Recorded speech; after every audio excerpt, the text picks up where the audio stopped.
evening friends, welcome to this video. In this session we shall have a cursory look at the issuance of a documentary credit, the roles, relationships, rights and duties, risks of the various parties. The relationships. Credit is an instrument issued by an issuing bank, and it is issued in favor of a beneficiary to whom payment will be made against compliant documents. The issuing bank may act for and on behalf of both the applicant and beneficiary. Issuing bank, as issuer of the credit, will be acting on behalf of the applicant, and as an advising bank of the beneficiary or a nominated bank for negotiation of the documents or honoring the presentation, will be acting as the beneficiary's bank. The banks perform different functions under a credit, and so they play different roles. Some of the roles are as issuing bank, as advising bank, as a nominated bank for honor or negotiation, as a nominated bank for transfer, as a confirming bank, or even as a reimbursing bank.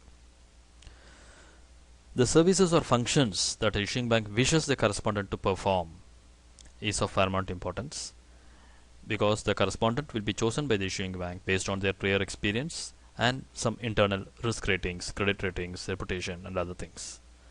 The agreement of such a correspondent bank to act as per the nomination. In case Bank A chooses a correspondent Bank B to act as A, advising bank, B, nominated bank for negotiation, C, confirming bank, D, transferring bank, that bank, the chosen bank, the correspondent bank, Bank B, should be willing to act as per the nomination. So what are the duties that an issuing bank may be asking the correspondent bank to perform? One is correspondent bank as advising bank only, another is correspondent bank as an advising and nominated bank, and third could be correspondent bank as advising, nominated and confirming bank. Some of the times we may have this as a transferring bank. What are the instructions given? The applicant may or may not choose an advising bank or a nominated bank or a confirming bank in their application. The applicant may or may not choose a specific bank. The issuing bank may choose another bank due to their prior favorable or unfavorable experience or relationships. Issuing bank may choose another bank, a bank different from what has been chosen by applicant. In such a case, the issuing bank needs applicant's consent to change this bank. If not, if something goes wrong, the applicant will hold the issuing bank responsible for such an action. But had the issuing bank taken the consent of the applicant, and if something goes wrong, we can take safeguard under the disclaimer clause. The beneficiary and the nominated bank will be under no obligation to reconstitute the documents. What does it mean? If a bank B has been made a nominated bank for negotiation, bank B checks the documents, finds it compliant, and sends it or forwards it to the issuing bank. And if it is lost in transit, this is an action by a nominated bank to send the documents, and thereafter it is lost in transit. The issuing bank is liable to reimburse the nominated bank, and the applicant is liable to reimburse the issuing bank because they have acted as per the nomination. The issuing bank has to indicate if they need a new set of originals, but there will be no new set of originals. It will only be providing copies of the documents for negotiation because the originals has been lost in transit. The advising bank, what are they doing? The advising bank is simply acting to transmit the credit to the beneficiary. The advice of the advising bank to the beneficiary will make it clear that it undertakes no obligation on its own record. It will say this is an advice of credit with no risk or responsibility on our part. But though they say no risk or responsibility on our part, the advising bank is responsible to ensure that it has satisfied itself to the apparent authenticity of the credit. You need not do a forensic test to find out the genuineness of the LC. As an advising bank, you are just to satisfy yourself about the apparent authenticity of the credit. You also, as an advising bank, have to satisfy yourself that the credit accurately reflects the terms and conditions of the credit received. It means if it is meant for shipment of goods, the goods description field should be there and something should be mentioned there.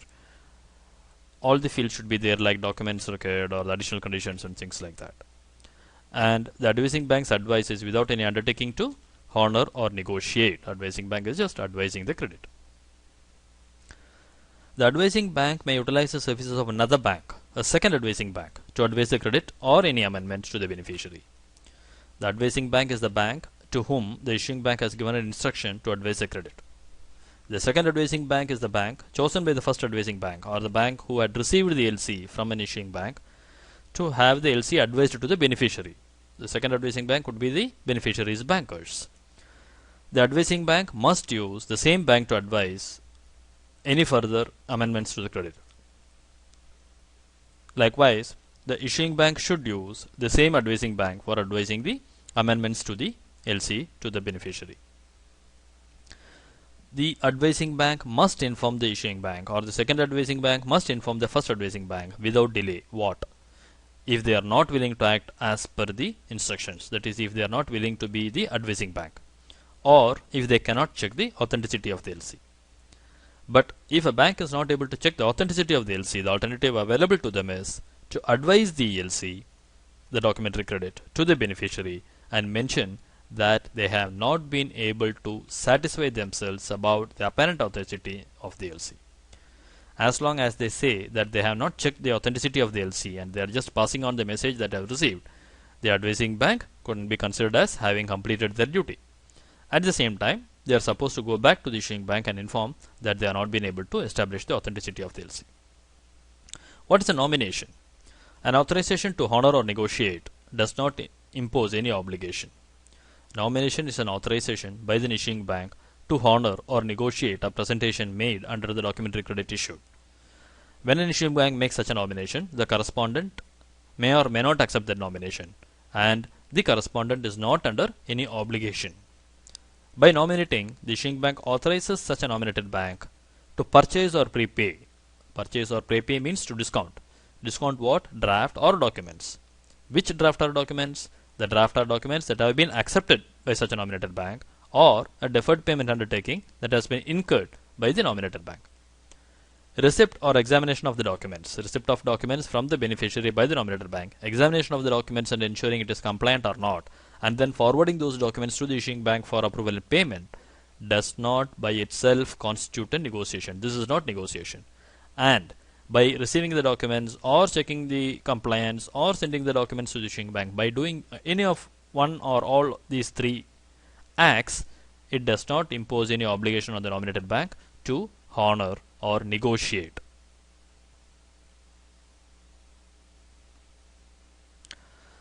Nomination. The issuing bank has to indicate whether the LC is available with a specific bank or is it with any other bank. And irrespective of whatever it indicates, it is always available with the issuing bank. The issuing bank should also indicate how the LC is available, that is, whether the documentary credit is available by sight, or is it available by a deferred payment, or is it available by acceptance or negotiation. How the payment or the settlement for the credit will be done, when it will be done. Confirming. What is confirmation? Confirmation is adding an additional undertaking. How it works. The obligations of both the issuing bank and the confirming bank are irrevocable. The nominated bank's obligation is not irrevocable, but of the issuing bank and confirming bank it is irrevocable. The duties and responsibilities are made clear in Articles 7, 8 and 10 of the UCP 600. It is unnecessary for a separate presentation to be made to the issuing bank if the confirming bank is the nominated bank. If the nominated bank and the confirming bank are one and the same, and if presentation is made to them, then it is considered as presentation to the confirming bank. And because confirmation is a separate undertaking, there is no further presentation required to be made to the issuing bank.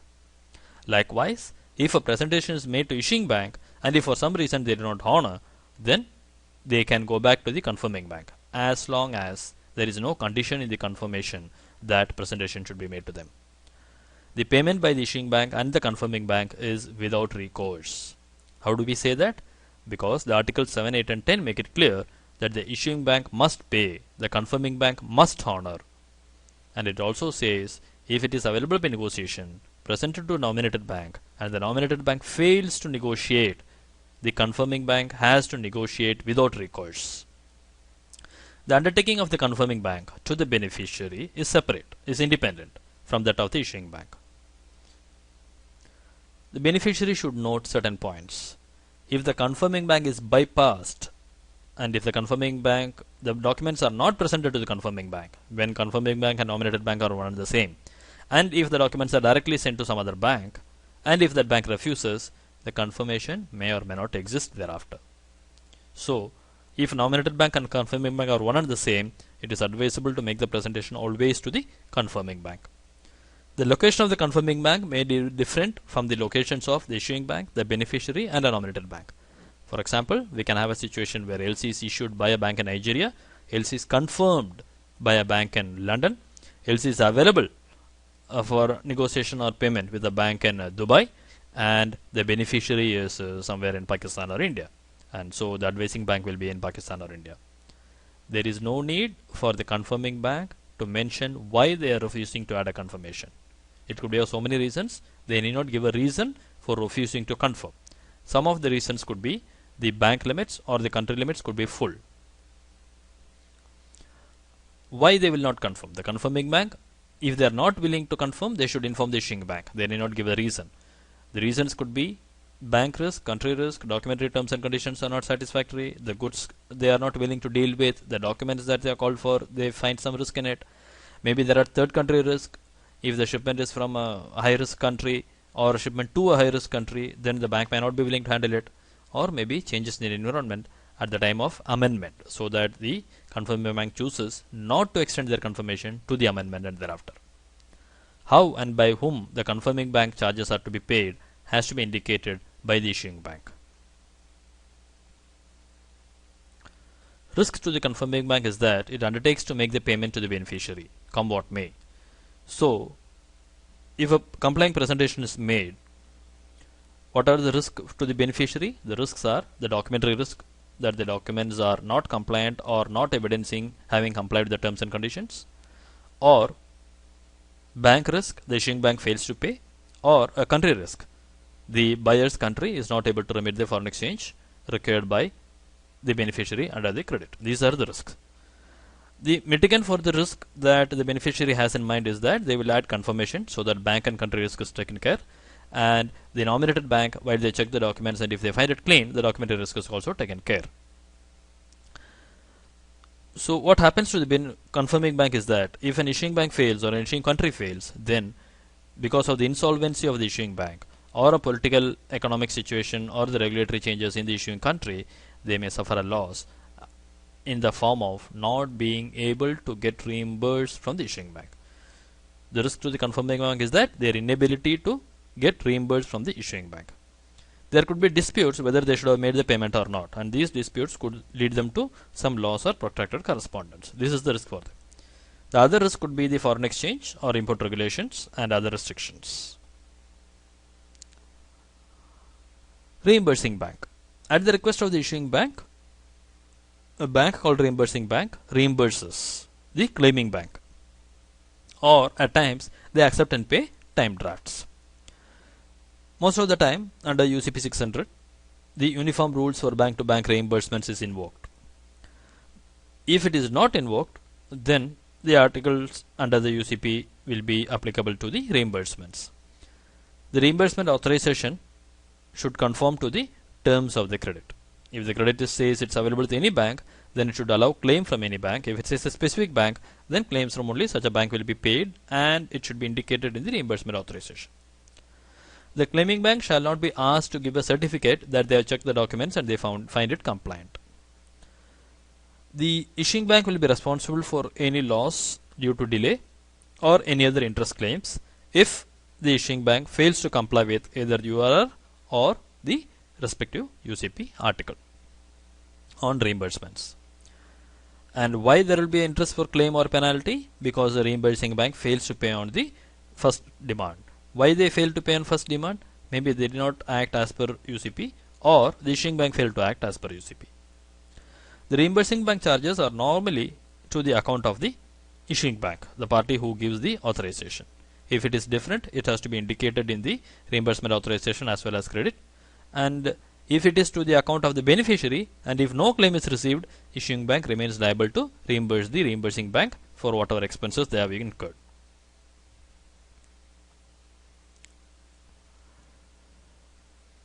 issuing bank is not relieved of its obligations to provide reimbursement. The issuing bank has obligation towards two party, to the beneficiary because they have issued the LC in their favor, to the nominated bank because they have authorized that bank to honor or to negotiate, and they have undertaking to reimburse them for handling a compliant presentation which has been forwarded to the issuing bank. So these two obligations issuing bank has to do irrespective of the fact that reimbursing bank paid them or not, if the claiming bank comes back to the issuing bank asking for payment under the LC. There is no obligation to reimburse the claiming bank unless the reimbursing bank had issued an IRU, irreversible reimbursement undertaking. If the issuing bank requests, the nominated bank for reimbursement may issue an irrevocable reimbursement undertaking. If such an undertaking is issued, reimbursing bank has to compulsorily honor the claim from the claiming bank. If no such reimbursement undertaking is issued, the reimbursing bank is not obligated. But at the same time, on receipt of reimbursement authorization, reimbursing bank has to go back to the issuing bank to inform them that they are not willing to act as reimbursing bank. On receipt of claim, the reimbursing bank has to go back to the claiming bank and say they are not willing to act on the claim for specific reason. On another lecture on URR, we can see in detail that they have 3 days, and they can at the latest within 3 days from the date of receipt of the claim, the reimbursing bank can go back to the nominated bank to say they are not honoring the claim for a particular reason, etc. The risk for the reimbursing bank is that they will, if they have paid the claim to the nominated bank and the issuing bank fails to reimburse them for whatever reason, just like as we saw in the confirming bank risk, maybe the country or as a issuing bank they are not able to keep up their commitments, then reimbursing bank suffers a risk of loss.